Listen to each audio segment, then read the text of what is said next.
अस्सलाम वालेकुम व्यूअर्स, आज हम आपके साथ कैरेट केक बनाने की रेसिपी शेयर करेंगे। इसके लिए जो हमें अज्जा चाहिए, ब्राउन शुगर 1 कप, इसकी जगह वाइट शुगर का यूज़ भी कर सकते हैं। 1 कप ऑयल है, 3 अंडे हैं, 1/4 टीस्पून सिनेमन पाउडर है, 1 टीस्पून बेकिंग पाउडर, 1 कप मैदा और 1 कप बारीक कद्दूकश की हुई गाजरें। आप कुकिंग ऑयल की जगह बटर का इस्तेमाल भी कर सकते हैं। मैदे में हम सिनेमन पाउडर और बेकिंग पाउडर डालकर 1 से 2 बार छान लेंगे। बाउल में हम चीनी डाल लेंगे। बाउल में अंडे डाल लेंगे चीनी के साथ ही।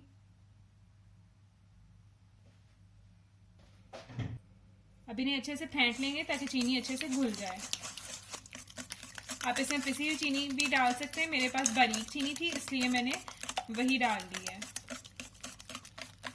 ये मिक्स हो गया है। अब हम इसमें ऑयल शामिल करेंगे।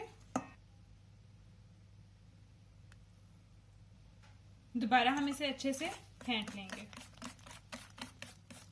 अब हम इसमें छाना हुआ मैदा शामिल कर देंगे।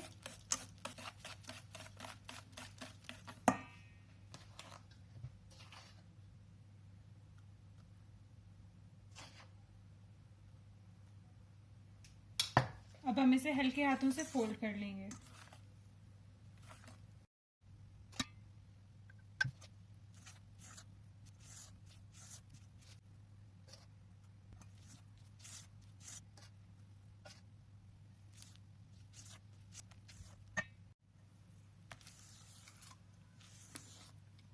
अब हम इसमें कद्दूकश की हुई गाजरें डाल लेंगे। नरम हाथों के साथ इन्हें मिक्स कर लेंगे।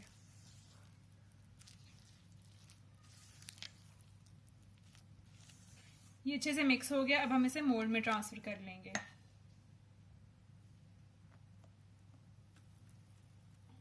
प्रीहीटेड ओवन में 180 डिग्री पर 35 से 40 मिनट के लिए हम इसे बेक कर लेंगे। केक को बेक होते हुए 30 मिनट हो चुके हैं। अब हम इसे चेक कर लेंगे। टूथपिक बिल्कुल क्लियर है, इसका मतलब है ये बेक हो चुका है। अब हम इसे ठंडा होने देंगे। उतनी देर में हम फ्रॉस्टिंग तैयार कर लेंगे। फ्रॉस्टिंग बनाने के लिए हमने जो चीज़ें ली हैं, क्रीम चीज़ ये हमने 200 ग्राम्स का पैक लिया है। वाइट शुगर मैंने 3 टेबल स्पून ली है। आप इसे अपने जायके के हिसाब से कम या ज़्यादा भी कर सकते हैं। 3 टेबल स्पून ही बटर लिया है और ऑरेंज पील लिए इसके फ्लेवर को इन्हेंस करने के लिए। आप इसकी जगह लेमन जेस्ट भी यूज़ कर सकते हैं। बाउल में हम चीनी डाल लेंगे, बटर डाल लेंगे, इसे बीट कर लेंगे।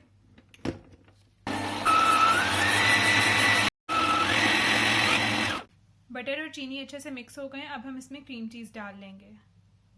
क्रीम चीज़ एक साथ नहीं डालनी, इसके थोड़े थोड़े क्यूब्स बना लेने और थोड़ी थोड़ी क्वांटिटी में हमने डालने हैं।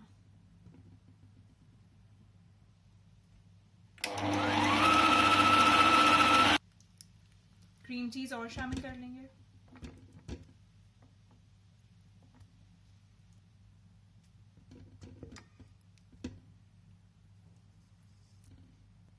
अब दोबारा से इसे बीट कर लेंगे। ऑरेंज पील डाल लेंगे।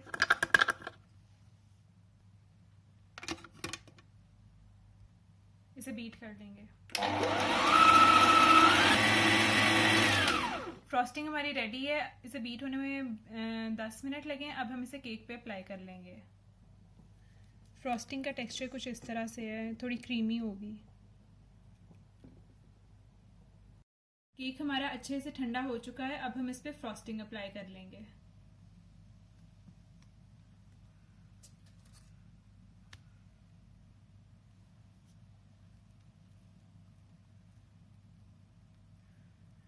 केक पे फ्रॉस्टिंग अप्लाई हो चुकी है। अब हम इसे एलिमेंट्स के साथ गार्निश कर लेंगे। ये ऑप्शनल है। हमारा केक खाने के लिए तैयार है। उम्मीद है कि ये रेसिपी आपको पसंद आएगी। शुक्रिया।